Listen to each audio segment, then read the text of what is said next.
Okay guys, I thought I'd do this very short video. I'm making some mashed potato. That what I do is I boil it up, usual. I cut it in little cubes, the potatoes after I've peeled them, boil them up for about 20 minutes. I usually start with cold water and bring it to the boil, and you'll know when it's done because it's nice and soft and flaky. And I do the usual. I've got this IKEA masher and I mash them all up.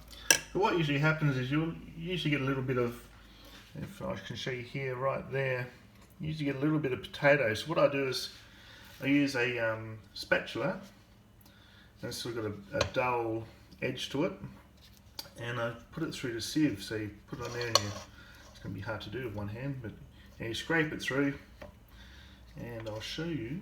Let's turn this over. So it comes out like that, and you scrape that down, and you end up with really smooth mashed potato there.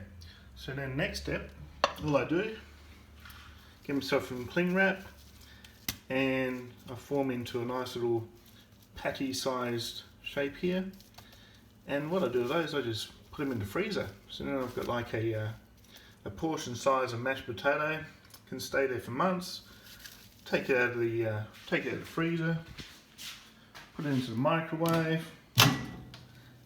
unwrap it, put it in the microwave, heat it up, and I've got myself mashed potato. So there we go guys. Hope you enjoyed that one. Don't forget to like, subscribe and share. I'll see you next time. Cheers.